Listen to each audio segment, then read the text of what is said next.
Hello guys, welcome back to our channel. നമ്മളിന്ന് ചെയ്യാൻ പോകുന്നത് ഒരു ഫുഡ് റെസിപ്പിയാണ് കേട്ടോ. അപ്പോൾ എന്തെങ്കിലും ചിരിക്കണത്? ഞാൻ പറഞ്ഞതിൽ വല്ല മിസ്റ്റേക്കും ഉണ്ടോ? ഫുഡ് റെസിപ്പി ശരി ഉണ്ടാക്കണില്ല, ക്യാൻസൽഡ്. അതൊക്കെ എടുത്തു വെച്ചോ, ഉണ്ടാക്കണില്ല, വേണ്ട. അതായത് നമുക്കിപ്പോൾ വെക്കേഷനൊക്കെ സ്റ്റാർട്ട് ചെയ്യാൻ പോകണല്ലോ. അപ്പം ഈ പിള്ളേരൊക്കെ വീട്ടിൽ തന്നെ ഉണ്ടാവും. അപ്പോൾ ഏറ്റവും കൂടുതൽ അമ്മമാർ കേൾക്കാൻ പോകുന്നൊരു ഡയലോഗ് എന്ന് പറയുന്നത് അമ്മ വിശക്കണോ, അമ്മ വിശക്കണോ, ഈ ഒരു സംഭവമായിരിക്കും. അത് അടുക്കളയിൽ നിൽക്കുന്ന അമ്മമാർക്ക് അതിൻ്റെ ബുദ്ധിമുട്ട് അറിയുള്ളൂ. അപ്പം നമ്മൾ അതെന്തിനാ പറയണമെന്നുള്ളത് കുഞ്ഞി അത് പറയുന്നത് അമ്മമാർക്ക് വേണ്ടിയിട്ടാണ്. സോ നമുക്ക് ഇവരുടെയൊക്കെ കണ്ണിൽ പൊടിയിട്ട് ഇവരുടെ വിശപ്പ് അടക്കാൻ വേണ്ടിയിട്ട് എളുപ്പം ഉണ്ടാക്കാവുന്നൊരു സിമ്പിൾ റെസിപ്പിയാണ്. നമുക്ക് വീക്കിലി വൺസൊക്കെ ഇങ്ങനെ ഉണ്ടാക്കി കൊടുക്കാം. അതിന് നമുക്ക് നാടൻ സാൻഡ്വിച്ച് എന്ന് വേണമെങ്കിൽ പേര് വിളിക്കാം. നമുക്ക് വൈകാതെ റെസിപ്പിയിലേക്ക് കിടക്കാം. ഇതിനാവശ്യം എഗ്ഗാണ് കേട്ടോ. മെയിൻ ഇൻഗ്രീഡിയൻ്റ് എന്ന് പറയുന്നത് എഗ്ഗാണ്. പിന്നെ നമുക്ക് ഇത് ഞാൻ പുഴുങ്ങി വെച്ചിട്ടുള്ളതാണ് എഗ്ഗ്. വേവിച്ച് വെച്ചിരിക്കുന്ന മുട്ടയുടെ എഗ്ഗ് വൈറ്റ് മാത്രമേ നമുക്ക് ആവശ്യമുള്ളൂ കേട്ടോ. അതിൻ്റെ ഉള്ളിലത്തെ മഞ്ഞക്കുരു നമുക്ക് ആവശ്യമില്ല.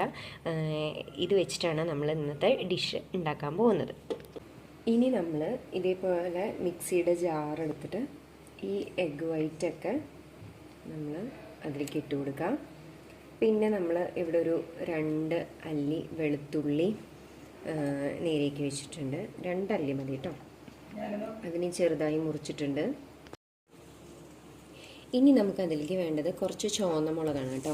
അതിനെ ഇങ്ങനെ കട്ട് ചെയ്തിടുകയായിരിക്കും കുറച്ചും കൂടി നല്ലത്. എന്നാലേ അത് കറക്റ്റായിട്ട് അരഞ്ഞ് കിട്ടുള്ളൂ. ഒരു എരിവിനനുസരിച്ചിട്ട് ഞാനിവിടെ ഒരു 4 ചുവന്ന മുളക് ചെറുതാക്കി മുറിച്ചിട്ടുണ്ട്. ഇനി നമുക്കതിലേക്ക് വേണ്ടത് കുറച്ച് പാലാണ് കേട്ടോ ഒഴിച്ചു കൊടുക്കണം. സ്വല്പം ഒന്ന് അരയാൻ പാകത്തിന് പാലൊഴിച്ചു കൊടുത്തു. ഇനി നമുക്കതിലേക്ക് ആവശ്യത്തിനുള്ള കുറച്ച് ഉപ്പ് ഇട്ട് കൊടുക്കാം. ഓക്കെ, നമുക്കപ്പോൾ ഇനി ഇത്രയും സാധനങ്ങൾ മിക്സിയിൽ അരച്ചെടുക്കാം. അപ്പോൾ നമ്മുടെ മിക്സ് റെഡിയായി കേട്ടോ. ഇതാണ് നമ്മുടെ മെയിൻ ഇൻഗ്രീഡിയൻറ്റ് എന്ന് പറയുന്നത്. ഈ ഒരു ടെക്സ്ചറിൽ നമുക്ക് അത് അരച്ചെടുക്കണം. ഇനി നമ്മൾ ഇതേപോലെ ഒരു പാൻ വെച്ചിട്ട് കുറച്ച് എണ്ണ ഒഴിച്ച് കൊടുത്തിട്ട് അതിലേക്ക് 2 ബ്രെഡ് ടോസ്റ്റ് ചെയ്യാൻ വെച്ച് കൊടുക്കുക കേട്ടോ. ഓക്കെ, നമ്മളിപ്പോൾ ബ്രെഡ് ടോസ്റ്റ് ചെയ്തു. ഇനി ടോസ്റ്റ് ചെയ്ത ബ്രെഡിലേക്ക് നമ്മൾ ഉണ്ടാക്കി വെച്ചിരിക്കുന്ന മിക്സ് കുറച്ച് ആഡ് ചെയ്തിട്ട് ഇങ്ങനെ ഒന്ന് അപ്ലൈ ചെയ്ത് കൊടുക്കാം കേട്ടോ. ഇതേപോലെ ഇതിൻ്റെ നമുക്ക് അപ്ലൈ ചെയ്ത് വെക്കാം. ഓക്കെ, ഈ മിക്സ് അപ്ലൈ ചെയ്യാം.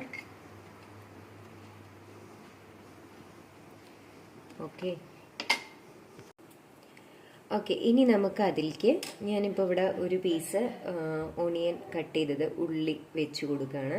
പ്ലസ് അതിൻ്റെ കൂടെ ഒരു ടൊമാറ്റോ കൂടെ വെച്ച് കൊടുക്കുകയാണ്.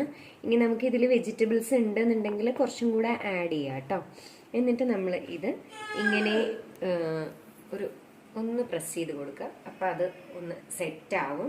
എന്നിട്ട് നമ്മൾ എന്ത് ചെയ്യുക, അങ്ങനെ കഴിക്കുക. സോ നമ്മൾ ടെസ്റ്റ് ചെയ്യാൻ വേണ്ടിയിട്ട് കുഞ്ഞിക്ക് കൊടുത്തിട്ടുണ്ട്. കുഞ്ഞ് കഴിച്ചു നോക്കുകയാണ്. ടെസ്റ്ററാണ്. എല്ലാം കൂട്ടി കഴിക്കുക നോക്കട്ടെ എങ്ങനെയുണ്ട്. സക്സസ് ആണോ ഇല്ലേ എന്നുള്ളത് അറിയില്ലല്ലോ. ഇതിൽ വെജിറ്റബിൾസ് ഉണ്ടെങ്കിൽ ക്യാരറ്റ് ചോപ്പ് ചെയ്തത്, അതേപോലെ തന്നെ പൊട്ടാറ്റോ, ക്യാബേജ്, ക്യാപ്സിക്കം ഇതൊക്കെ നമുക്ക് വെച്ച് കൊടുക്കാവുന്നതാണ് കേട്ടോ. വെജിറ്റബിൾസ് ഉണ്ടെന്നുണ്ടെങ്കിൽ ഒരു മസ്റ്റായിട്ടൊന്ന് ട്രൈ ചെയ്ത് നോക്കുക. എളുപ്പമുള്ള റെസിപ്പിയാണ്. കുട്ടികളുടെ വയറ് നിറയുകയും ചെയ്യും. അതേപോലെ തന്നെ സിമ്പിളാണ്. ഒത്തിരി ഇൻഗ്രീഡിയൻസ് ഒന്നും ഇല്ല. ഇനി നമ്മുടെ വീട്ടിൽ വെച്ച് അടി കൂടരുത്, അതിന് തമ്മത്തല്ല് കൂടുകയാണ് ഇവിടെ. അപ്പം ഞാൻ ബാക്കിയുള്ളതും കൂടി ഒന്ന് ഉണ്ടാക്കി കൊടുക്കട്ടെ. എളുപ്പമുള്ള ഐറ്റമാണ്. ഒരുപാട് റെസിപ്പി അങ്ങനെ കുറേ ഇൻഗ്രീഡിയൻസ് ഒന്നും ഇല്ലല്ലോ. സോ എല്ലാവരും മസ്റ്റായിട്ടൊന്ന് ട്രൈ ചെയ്ത് നോക്കുക. പിന്നെ അത് മാത്രമല്ല, നമ്മുടെ ചാനലിൽ സബ്സ്ക്രൈബ് ചെയ്യുക, ലൈക്ക് ചെയ്യുക, ഷെയർ ചെയ്യുക. ഞങ്ങൾ അടുത്ത വീഡിയോ ആയിട്ട് വീണ്ടും വരും. അതുവരെ ബൈ ബൈ. എല്ലാവരുടെയും വായിൽ ബ്രെഡ് ആയതുകൊണ്ട് വായ തുറന്നൊന്നും പറയാൻ പറ്റുന്നില്ല. പറഞ്ഞു ഓക്കെ, ബൈ.